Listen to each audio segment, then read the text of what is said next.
Hi everybody, it's Sarah Cray with Let's Make Art, and I teach watercolor tutorials, a new one every week, and this week we are doing the Wheatfield. A fun project. It's a fun project. It's a fun project. We are going to be doing this project in 5 steps. Also, I have Keenan here with me. Yes, I'm here. He'll be telling me where to look. Sometimes he'll give us facts. Is your mic on? Wheat? I don't have a lot of good facts about wheat. Well, you better Google it real quick. Okay. So we're doing this project in 5 steps. So our very first step, we're going to paint the sky. The second step, we are going to paint the ground. Third step, we are going to be doing kind of the farther away grass. You can see here the lighter grass kind of more in the background, or the wheat, I guess. Fourth step, we'll be doing the foreground. And the last step, I always like to leave, I guess I shouldn't say always, but most of the time I like to leave a last step as just kind of last minute details. Walking away from your painting, coming back to it, seeing if there's anything you need to fix. Okay, we will be doing this, hold on, I didn't get a scratch paper.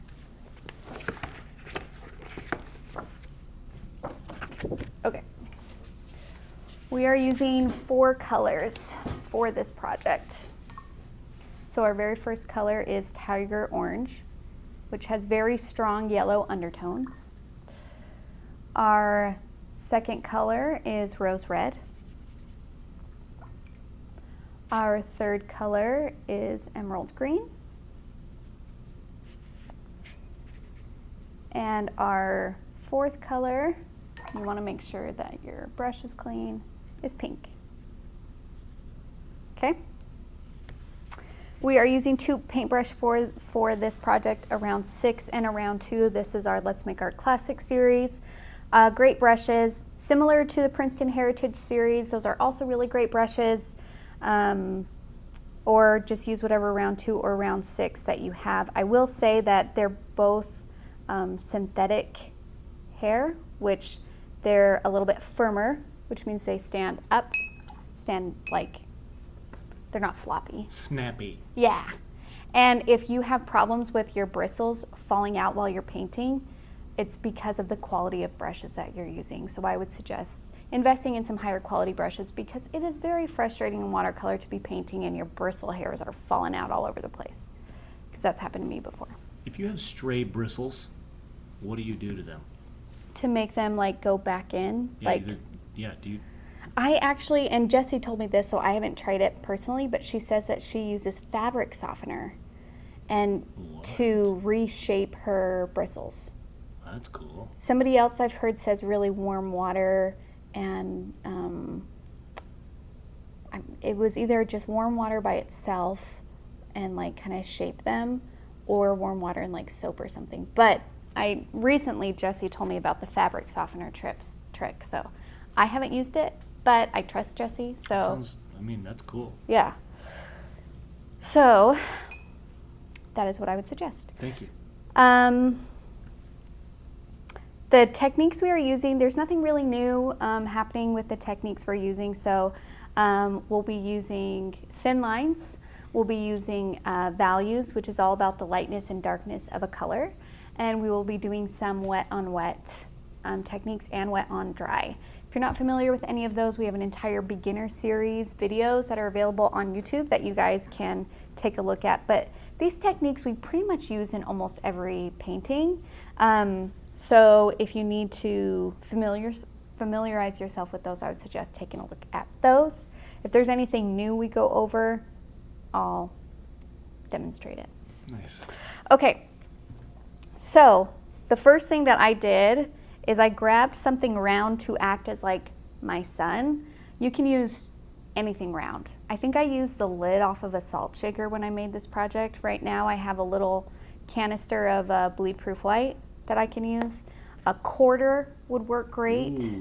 It just kind of depends on the size of it. I would probably keep it smaller than like an 1.5 inches. 1.5 inches or smaller is what I would suggest.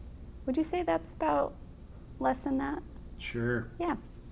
I also taped off the edges on my paper using painter's tape, just so I can get a clean edge. You don't have to do that. Some people like the rough edges. It just depends. We're also doing a lot of water and layering, which is also why I taped it, because then my paper stays flat. It will still wave, but it won't be like yeah, like curving up too much that you can't paint on it. That was my impression of that. I like that. Okay, so let's get started. It's like Robin Williams and Mrs. Doubtfire, and he does his The hot dog impersonation. That is my favorite part in that movie. I do a great impression of a hot dog. Isn't that what he does? Yes. So good. And it's so quick. Ah, that makes me laugh out loud every time I watch that part. Oh, that's okay. so funny. Let's do our oath and then we'll get to painting. So raise your right hand and repeat after me. I promise to be kind to myself. I promise to be kind to myself. I promise not to compare my work. I promise not to compare my work. And I promise to have fun. And I promise to have fun. I've been trying to watch my head angles. Yeah? Because one time you did that and I did that, but my head went, it was like the wrong direction? Or it was like aggressive how much my head angled. And I was like, I need to calm down about my head. That's what I did. I did it this way. So I'm trying to be. I automatically just hear the sound, and I like wait for it. Like what? Where's the what ding? happened?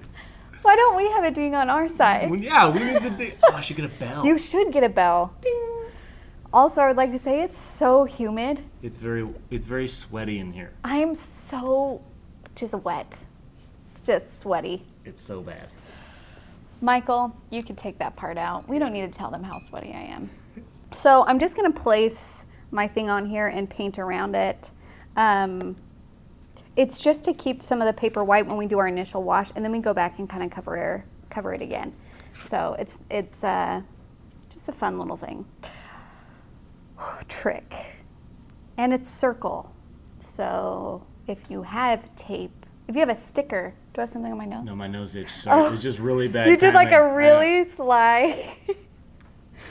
If you have a circle sticker that wouldn't rip your paper, that actually would be best. Oh, that'd be really cool. Yeah, I don't have one of those. Maybe the graphite is inside sticker. Do we still have that?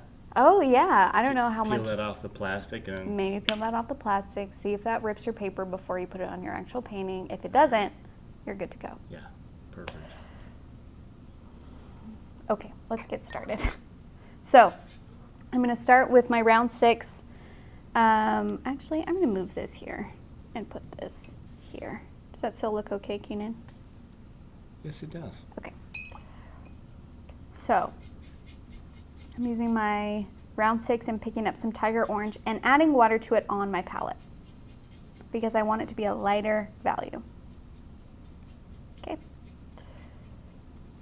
And then I'm just going to hold my finger down. So I'm putting this in the top left-hand corner. I'm giving it a little bit of breathing room from the edges because if I were to put it like too close to the edge or off of the edge, it's kind of funny. We don't pay attention to it a lot as viewers, but compositionally, you need to be aware of where things are along the edge of the painting because if it comes too close, it makes us feel uneasy. And I know that that sounds weird, but it's true. Where it's like, we're like, wait, is that touching? Is that part of it? It makes it feel kind of off center. But yeah, so I like to give myself a little bit of room so it's not too close. Trust you. Okay. And now I'm just going to take my 6 and holding it more horizontally so I get a bigger brush stroke. I'm just going to start painting yellow. And pick up as much as you need and then just use water, blend it out. You will get blooms when you do this. Blooms are just different drying times. It's like when the water disperses unevenly and then creates harder lines. If you want to avoid blooms, try and work quickly. I don't mind blooms. I think they're really cool, so I don't get mad about them. Okay, and then now I'm going to start adding a little bit of pink into my yellow because I want it to kind of transition. And I'm working really lightly because you can always add more layers on top of light values. When you start with really dark, it then becomes kind of tricky to like layer on top of it and being able to see those layers. Okay? Okay. So I'm still kind of just adding pink.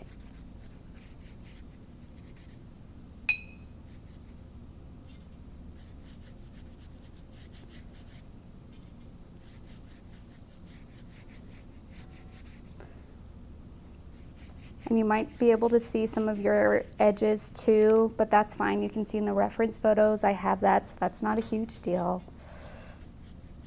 And now I'm grabbing straight pink and starting to blend that in to my transitions. So I went from yellow to yellow and pink to pink. Okay. And there's my sky. So that's step one.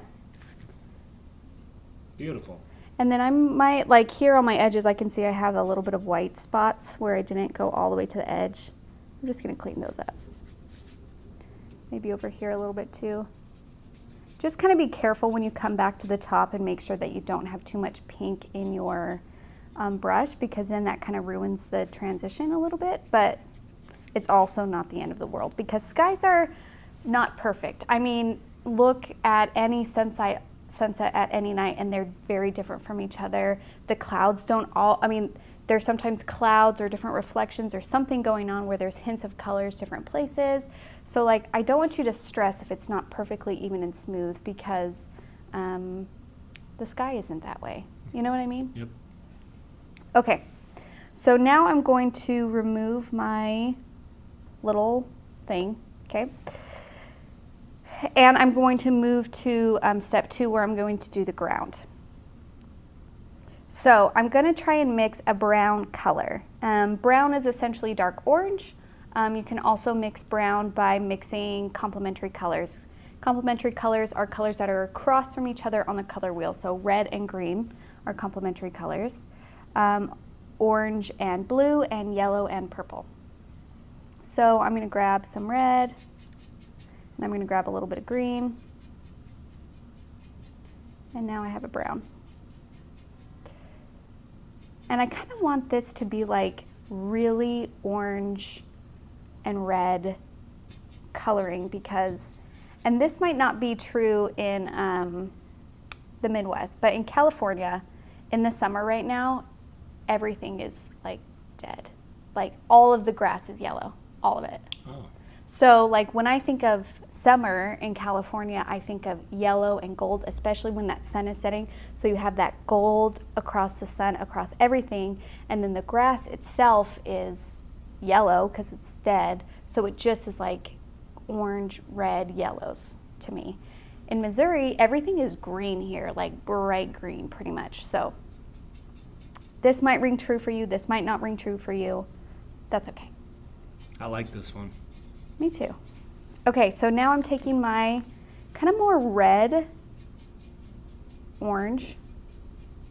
It's like dark orange, but maybe not quite brown. And I'm going to start at the bottom and use my 6 to bring it in. And what I did with this painting is I kind of, and I'll show you, I kind of created the horizon line, which is where the sky meets the ground, by letting it be accidental. And by that, what I mean by that is I got this nice and wet, like this, and then I dropped in some more color, and maybe some reds, some oranges. And then I kind of like stood my paper up and I'm kind of dropping in water so that moves. Do you want to push that forward a little bit? Like this, Like that. Thank you. and then back. So I'll hold it up here. So I'm basically, similar to what we did with the beach waves, is I'm kind of playing with moving this water and color back and forth. And you're gonna get different blooms doing this.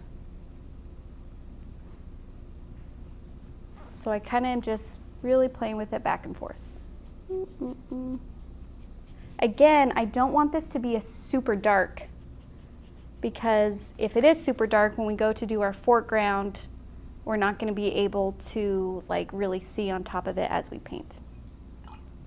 Now, and this decision is up to you. On my reference photo, I kind of made it fuzzy, like hazy, where the horizon line is. Okay, I kind of wanted it to all fade together. But if you want it clear like this is a pretty strong edge. You can leave it like this and have a strong edge. There's nothing wrong with that. But I thought it would be kind of cool. I don't know, I like the idea of being able to play with what part is sky and what part is ground. Okay, it's just a fun, I don't know. Maybe the more you'll paint, you'll be able to like be like, let's just play, let's just see. Yes, Keenan. Which is more true to what we normally see? A hard line or a fuzz line at this distance? For me, it depends on what's going on with the colors and values. So in nature, if the ground is very clearly green and the sky is very clearly blue, there's usually a very clear line. I think I was playing with this because I really wanted to have that gold feel in the sky as well as the ground. So I was kind of playing with that line a little bit because the ground is yellow and orange and gold and pink, similar to the coloring that's happening in the sunset. That makes sense. So that's why I'm kind of playing with this line a little bit. Okay, cool. But if you were to have different values and colors going on, where if this was a blue sky, you most likely would have a stronger edge and not have it bleed in. Cool. I am sweating. Is our AC on? It is. Oh, that is disturbing. Okay, so what I did, so you can leave this hard edge here. Again, this is completely up to you. I kind of went in and blended this out a little bit into my sky.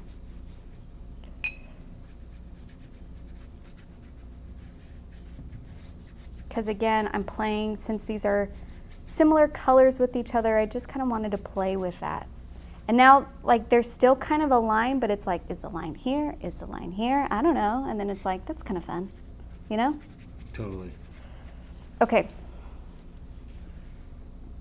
So there is my step 2.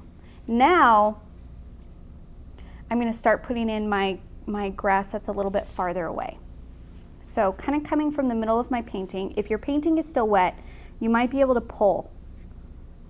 And I'm going to do a little bit of both. So I'm using just water to do these kind of like thin grass lines. And if you're not sure how to do thin lines, I would recommend watching our beginner series. I kind of go over, but it's vertical hold, light pressure, and I'm just kind of making lines thin. Okay, so I'm going to do some using water, and then I'm going to grab some orange, tiger orange, and do some using just yellow. Now, our painting is wet, which means these lines that we're going to put in with paint, they're going to kind of bleed out a little bit, but that's okay because they're in the background, so they're a little bit fuzzy. So if I put in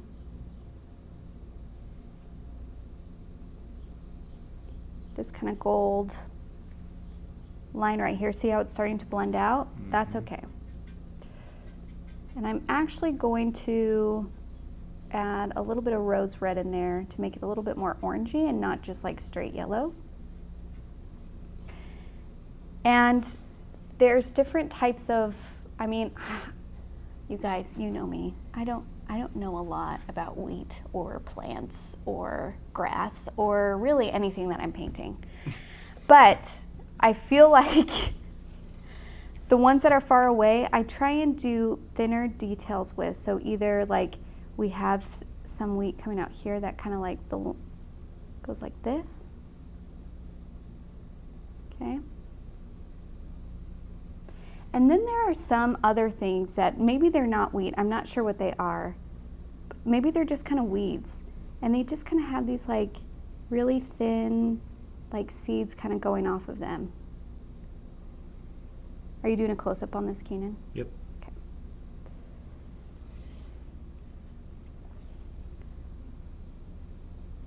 So again, and you'll see that I'm on these like thinner ones, I don't have to do a super strong stalk with like really detailed things, because again, when things are farther away from us, they don't always make a solid line that connects them. Sometimes we just see bits and pieces. And so that's kind of what I'm going for here, of just like these little flyaway weeds that we're just seeing bits and pieces of. I have some facts about wheat. Okay. Check this out. Wheat is grown to some extent on every continent except Antarctica. Wheat is grown on more land area than any other food crop. 544.6 million acres. Whoa. Massive. Wow.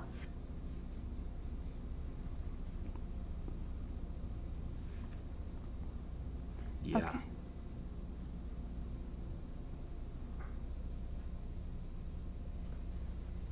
Okay. Now the other thing that I want to point out to you guys, depending on how far away you want your field to be, because there's two ways that you can do this. You can say that you're seeing, and I'm just trying to explain this in my head to make sure it makes sense. It's all about perspective.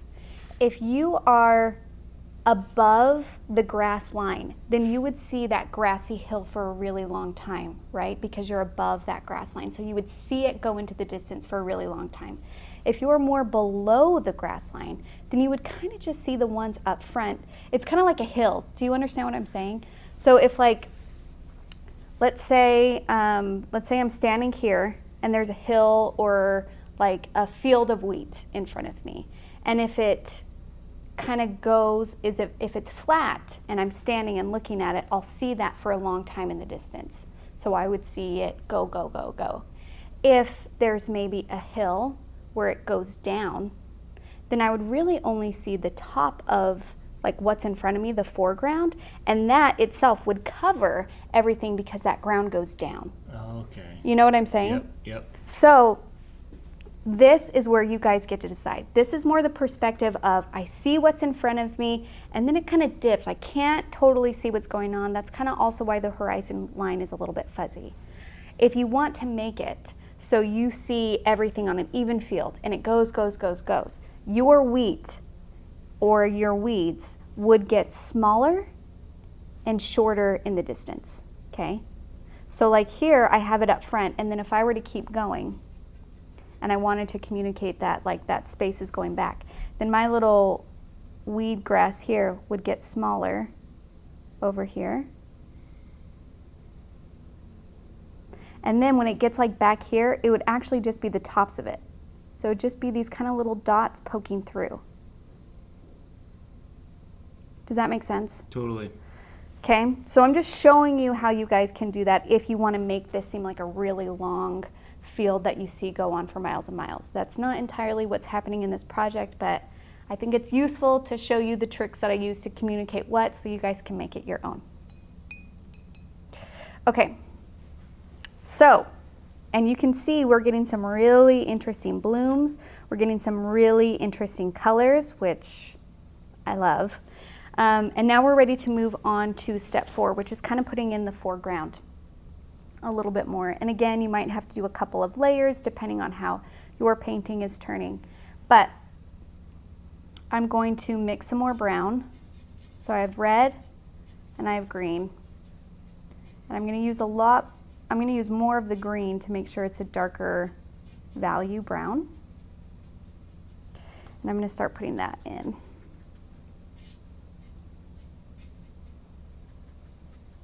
the foreground. So I'm going off the bottom. And then if you kind of want to do something similar to what we did, I'm putting in the ground and like playing with going up and down.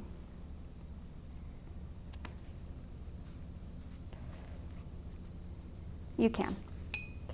I always like doing fun things like that when I can, because that's the joy of watercolor, you know what I mean? Like, let's play with these like weird blooms that we get. Let's let watercolor do the hard work for us, and we can just like watch it and be like, whoa, that's so cool.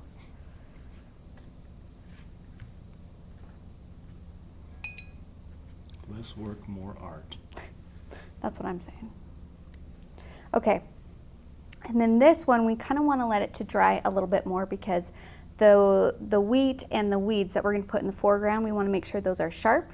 We don't necessarily want those to bleed out the same way that these ones in the background did. So we're going to let that dry. And this is where you can go back and take a look at your sky. So looking at this, I kind of want to add a little bit more orange to my sky. I feel like it's looking a little too yellow. And I want to do a quick thin layer over this white circle, so it's not just a white circle. I want it to define the sun, but I don't want it to be so white that it distracts from my entire painting. So I'm going to grab some more tiger orange, and I'm going to do another layer on my sky. You just have to kind of, you might run into your wheat down here, but that's okay. So I'm just going to start with this tiger orange, and I'm just going to paint over my sun.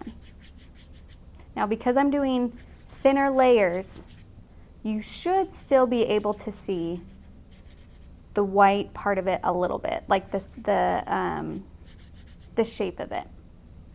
If you do this layer and it totally disappears, which that could happen, it really just depends on how much paint you have on your brush, how much water you're using, then all you have to do is pull out your cap again, let that dry, and then do another layer and leave that area white. It will redefine that shape for you. If you're fine with it kind of blending out so it's not like this huge pronounced thing, then you don't have to do that at all. So again, I want you guys to have the permission and the freedom to make these choices for you and decide what's best for your painting, because you're the artist. And I'm hoping that by me explaining all of these things to you, that you can just like make your own stuff, you know, because that's, but I also want to say, I guess I should put in there that it takes a lot of work to get to a point where you can just come up with stuff all on your own and make your own art. So if you're just starting out, don't be mad or frustrated with yourself that you're not at that spot. It takes time. So don't think that you're behind or bad at it because you're not ready for it yet. Okay, now let's see if my foreground is dry enough to do my weeds in the foreground. And you can do this by just like painting a stock. Okay, that's bleeding out.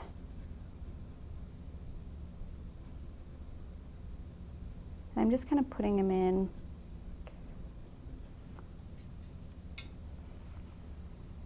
And if you can see on my reference photo here, I'm okay with them bleeding out a little bit on the bottom here. It's not the worst thing. Okay, and then I'm going to wait to do the details. Now here I let my wheat stock go like a little bit crazy and it blended into my sky. So I'm just going to blend that out.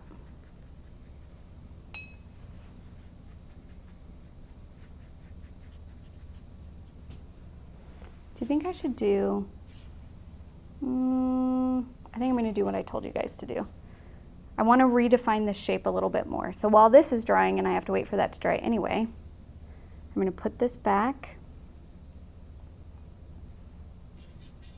grab some more color,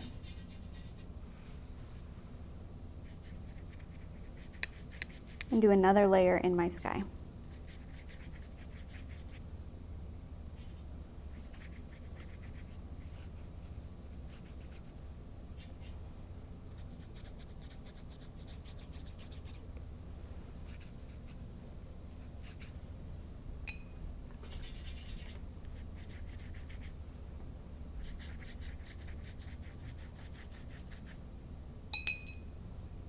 Is it a darker layer or is it just an additional layer? It has slightly more paint, so it's a little bit darker, but don't have it be darker value than your foreground. I'm also adding a little bit more pink to this because I just really like how strong that pink is. It's giving me a good like sunset feel. So I'm adding some more pink.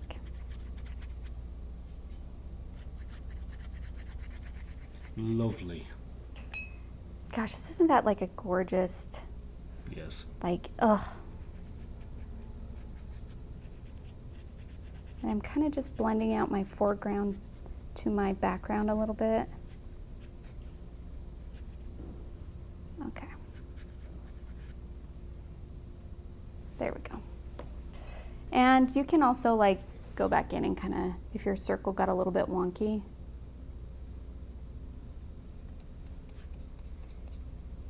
there we go. It doesn't have to be a perfect circle because sometimes if you actually see the sun, which I hope you don't because that's very bad for your eyes. But you know how sometimes like at sunset, it's like you can see the shape of the sun? Sometimes it's not a perfect circle. Yeah. I like those sunsets where you can see like there's enough clouds to where it's still bright, but also you can see the shape. That happened on 4th of July when we were picking up the, am I blotting the sweat off of my face? Yes, I am. When we picked up the girls from the airport, we were waiting outside and the sunset was gorgeous. It was like hot pink and you could actually see the sun at sunset. And it was like the hottest pink orange I've ever seen. Just that circle of it. I missed it. So pretty.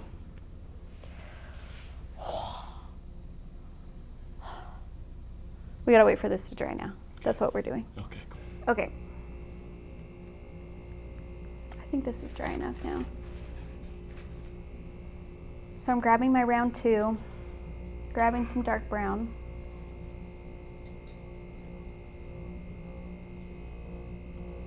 And let's see.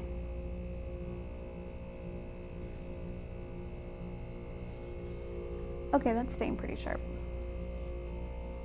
I also use like red on some of these because I feel like, you know, when something is silhouetted, like the sun is right behind it and it's in front, it's a darker value, but it also, like the edges have the same color, like the light is hitting the edges of that. So like, that's why some I did in like red a little bit because I wanted that sunlight to be super like strong. Gotcha. You know what I'm saying? Yep. So I'm gonna use a bit more red. I can't repeat or better articulate what you're saying, but yes, I understand. Okay, I think, really I feel like that's so much of like trying to like communicate ideas or techniques is like, how can I articulate this in a way that makes sense? But, okay. So I'm doing my stalks. It's okay if like your line isn't perfectly like this one, it lifted up, that's all right. It's bleeding in the bottom a bit.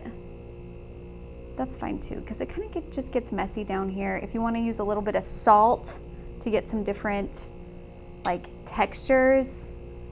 The salt is such a fun thing to throw on paint. Yeah. Basically what we're trying to say here is if this is the foreground, it needs to be the darkest value with the highest contrast. And then as things spread out in the back, that's when the value shifts to a lighter value and the contrast almost disappears. That's how you communicate depth in landscape paintings. So again, all of our paintings are going to be different because we're mixing colors and, you know, water informs value and all of this stuff.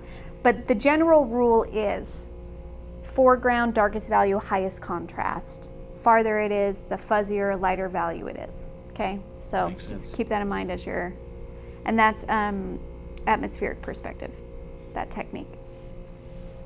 Okay, and now I feel like this is dry enough that I can start adding,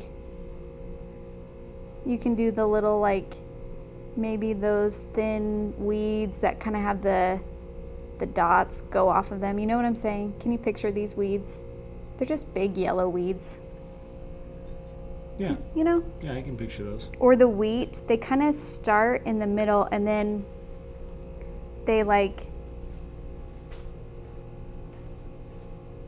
flay out on the sides, get nice and thin.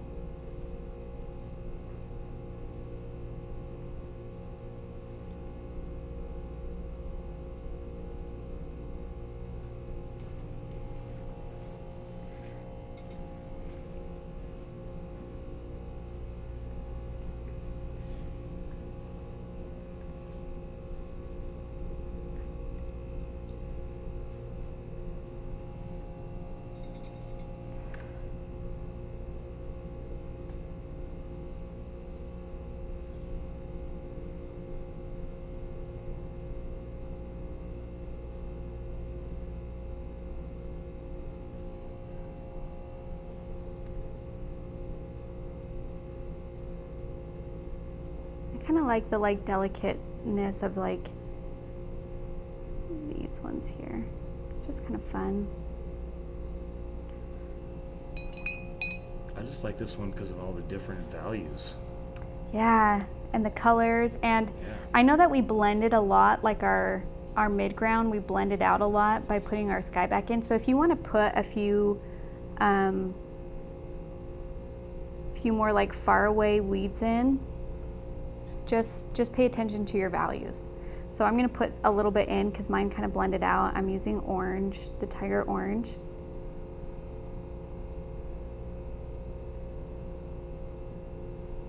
Also pay attention to the direction that your weeds things are going. You can, if you want it to feel like there's wind, have them all go the same direction. If you want them to feel static, like still, if you want your painting to feel still, don't have them go at such extreme angles. Maybe just have them go more straight up. If you want it to feel wild and crazy, have them go a bunch of different angles. Okay? Okay. But I'm still putting in these kind of like far away ones.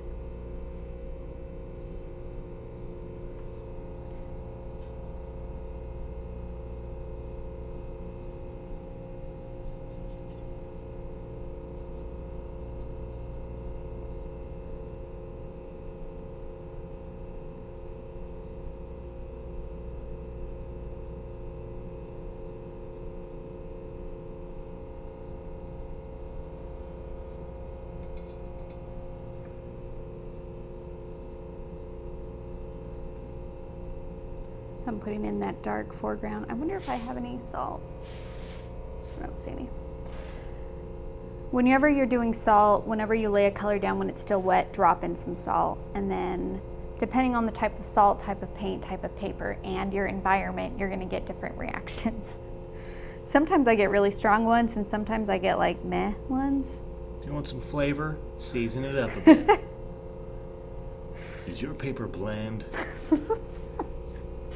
Is your painting too bland? Brought to you by Let's Make Art.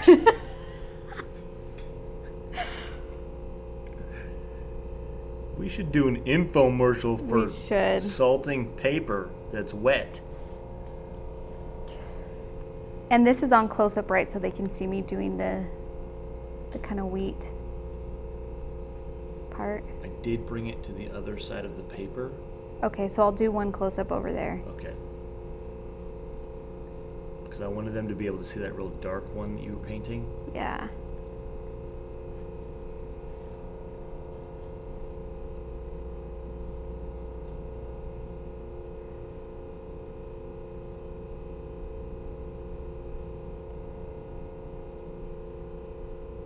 This one's gonna be nice and thick.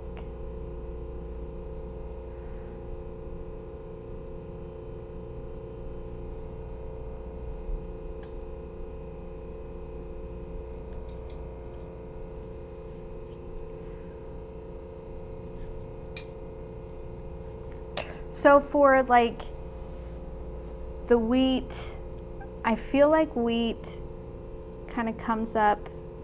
Is this in the frame? Yes, it is. So it's kind of thick where it meets the stock.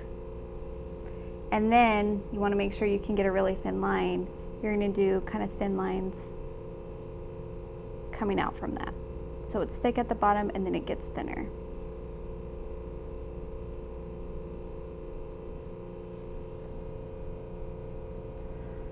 But sometimes I let my thin lines go too long, that they kind of look like palms, but that's okay.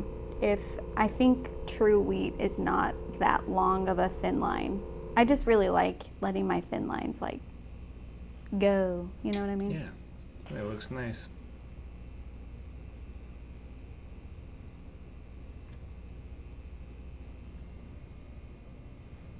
Okay, and then now, like you can see, these two are both leaning to the right, so this side of the painting has a strong direction where this side looks a little bit more random, so I need to go in on this side and kind of put more going to the left to kind of even that feel out.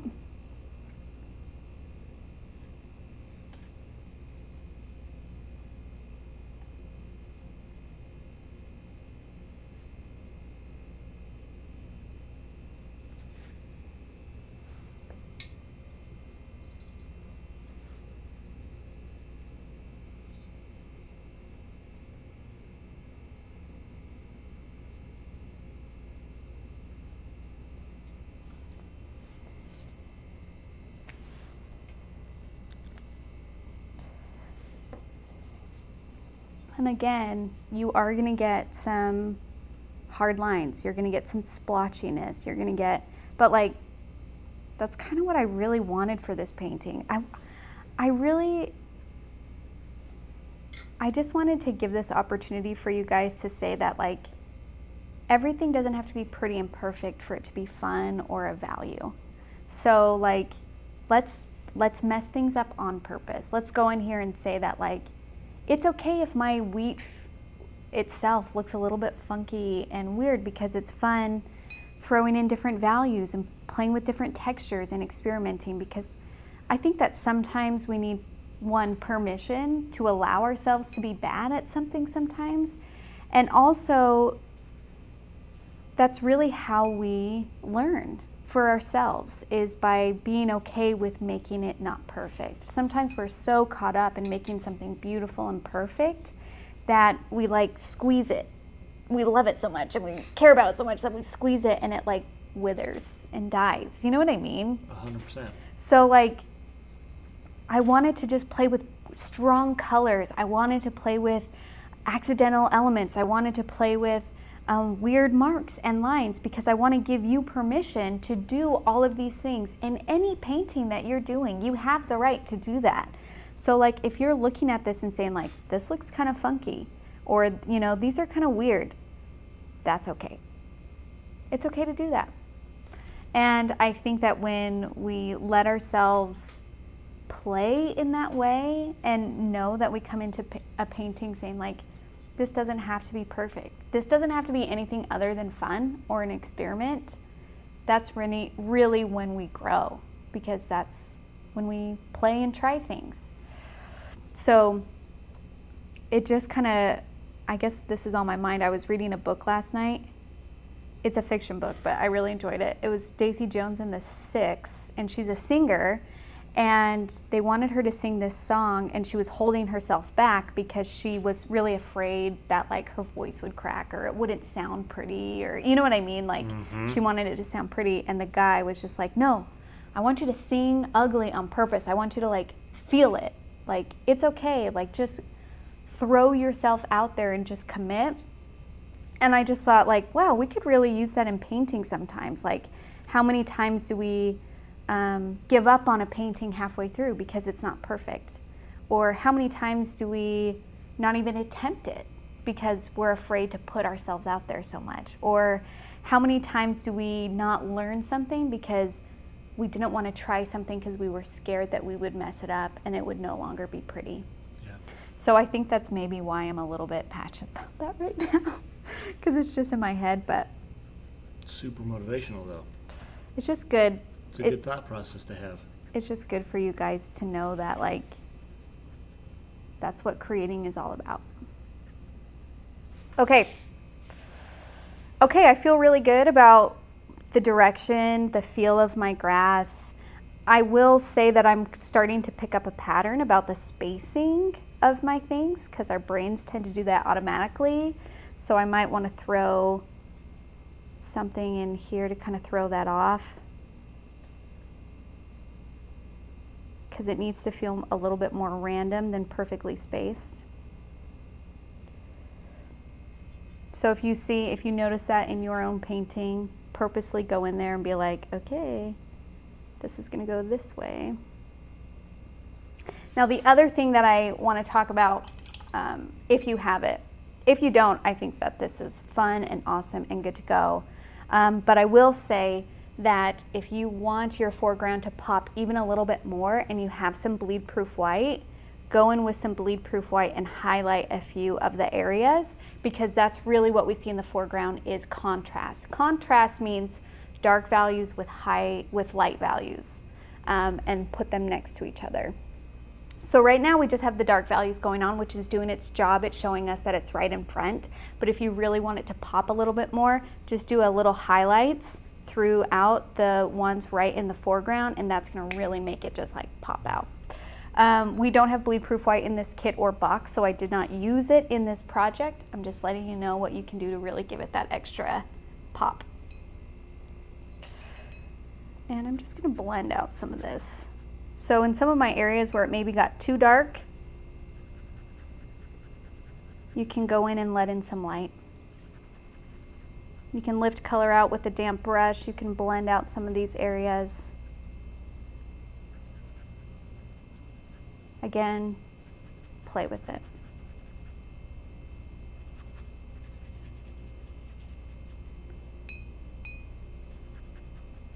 I love this little hot pink right there. Yeah. Isn't that pretty? Okay, and I think I'm ready to take off the tape. Yes. Okay, now when you take off tape, if you want your paper to stay as flat as possible, don't take off your tape yet, because it's still wet. And so if you want it to dry as flat as possible, wait like a long time before you take it off, like a day at least. Okay? Because then it will dry nice and flat, because it's going to keep on drying for a while. But if you want to take it off now, which is what I'm going to do so we don't have to wait a day. Nice, thank you. I like to start peeling from what's closest to my edge, and you peel away. And you do it slowly and in small sections. And the reason why I do this is if I'm peeling towards my paper, if it catches and it rips, it will rip into my painting. At least this way, if whatever reason it does catch, it would tear away from my painting and not tear into my painting. It is so satisfying to do this part. I'll have to say that mentally I know that I should wait like days to take my tape off, and I never do, because it is so satisfying. It's way better when it's like hard for me even to like let it dry before I want to take off the tape, because it just makes me so happy. What if you distract yourself? What if I'm just like a responsible person? Well, I was just thinking, like, what if you go purposefully find a snack? Yeah, sometimes I do that. You know? Where I'm like, I gotta let this dry. A big bowl of ice cream or yeah. a fast break. Did you see that fast breaks lost on our snack off, Keenan? Did they get third place?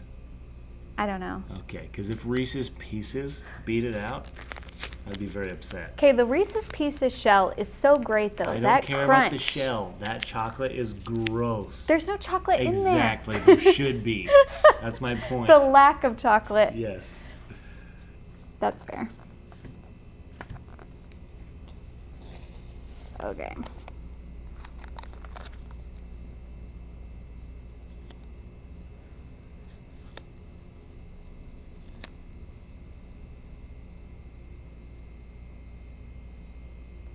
Sorry, I'm like focusing hardcore on this. It's focus time.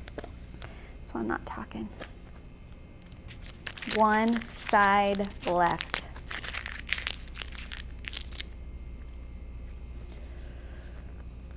Are you gonna rip on me? Please don't rip on me. It's okay if you talk to your I say paintings. that every time when I go around my family. Please don't rip on me. Please be nice. Please do not. Are you gonna tear me apart?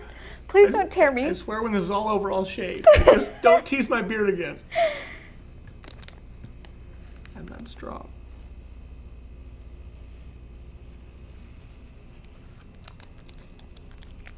Got it. Yes, no tearing happened. Yes. Okay. This was our project. I can't wait to see what yours turns out like. Please share it. You can tag us on Instagram at Let's Go Make Art or hashtag Let's Make Art.